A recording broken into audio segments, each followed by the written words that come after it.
అండి, welcome back to my channel.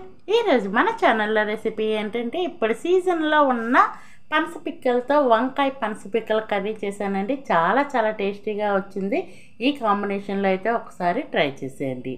దానికోసం అయితే కనుక రెసిపీలోకి అయితే ఫస్ట్ వెళ్ళిపోదాం. నేను తీసుకుంటాను కొన్ని పనస పిక్కలు, అలాగే ఒక 1/2 kg వరకు ఉంటాయండి వంకాయలు అయితే తీసుకున్నాను.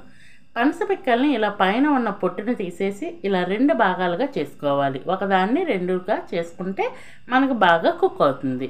ఈ పనస పిక్కలన్నింటినీ ఇలాగ ఒలుచుకొని కట్ చేసుకొని పెట్టేసుకున్నాను. నెక్స్ట్ వంకాయలు కూడా ఈ విధంగా కట్ చేసుకున్నానండి.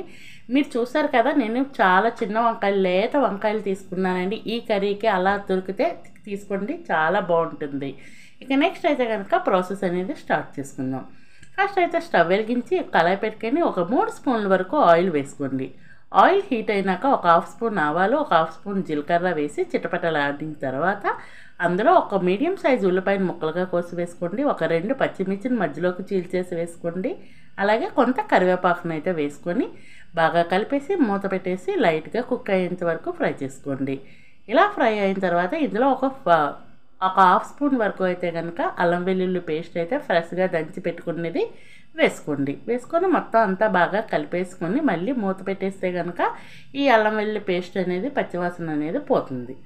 ఇలా పోయినాక ఇప్పుడైతే ముందుగా ఒలిచి పెట్టుకున్నాం కదా పనస పిక్కలు, ఆ పిక్కలను వేసేసి మొత్తం ఒకసారి బాగా కలిపేసుకోండి.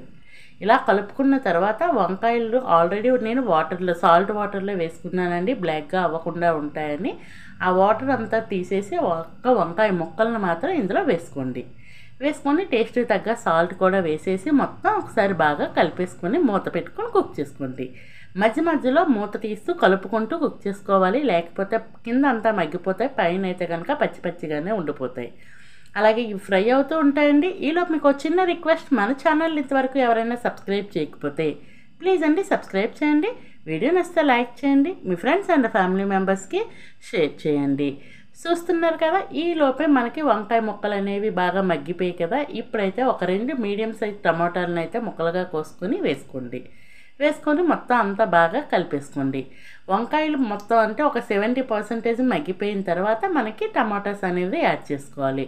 ఇప్పుడు ఈ టమాటాలు వంకాయలు అన్నీ కలిపి బాగా ఈవెన్గా అయితే ఫ్రై అవుతాయండి. ఈలోపే పనస పిక్కలు కూడా ఫ్రై అయిపోతాయి, అంటే కుక్ అయిపోతాయి. మీరు వేరేగా ఉడకబెట్టి వేసుకోవాల్సిన అవసరం అయితే లేదు. చూస్తున్నారు కదా, మంచి గుజ్జులా రెడీ అయిపోయింది కదా. ఇప్పుడైతే స్పైసెస్ వేసుకుందాం. ఒక 1/2 స్పూన్ వరకు పసుపు వేసుకోండి. అలాగే టేస్ట్కి తగ్గ 1 స్పూన్నర వరకు కారం పట్టింది కారం వేసుకోండి. ఒక 1/2 స్పూన్ ధనియాల పౌడర్, ఒక 1/2 స్పూన్ జీలకర్ర పౌడర్, అలాగే ఒక 1/2 స్పూన్ అయితే కనుక గరం మసాలా పౌడర్ వేసుకోండి. వేసుకొని ఇవన్నింటినీ బాగా కలిపేసుకోండి. కలుపుకున్న తర్వాత మూత పెట్టేయండి. మూత పెట్టేస్తే ఆ ఆవిరికి మొత్తం ఈ స్పైసెస్ అన్నీ బాగా కర్రీకి పట్టి, కర్రీ కూడా ఆల్మోస్ట్ ఫ్రై అయిపోయిందండి. చూసారు కదా, గుజ్జు గుజ్జుగా అయిపోయింది. ఇంకా వాటర్ ఏమీ యాడ్ చేయవలసిన అవసరం ఉండదు. మరి గ్రేవీలా కావాలి అనుకుంటేనే మాత్రము వాటర్ యాడ్ చేసుకోండి. ఒక చిన్న గ్లాస్తో వేసుకోండి. చూసారు కదా, కాసేపటికి మొత్తం అంతా బాగా, అంటే మనం వేసే ఆయిల్ కూడా చుట్టూ తేలుతూ ఉంది కదా. ఫైనల్గా రెసిపీ అయితే చాలా బాగా రెడీ అయిందండి. ఒకసారి అయితే కంపల్సరిగా ఈ కాంబినేషన్లో ట్రై చేయండి. ఇప్పుడు అందరూ పనస పళ్ళు కొనుక్కుంటూ ఉంటారు కదా, ఆ పిక్కలను అయితే వేస్ట్ చేయకుండా ఇలాగా కర్రీ చేయండి. Ready to eat. Thank you.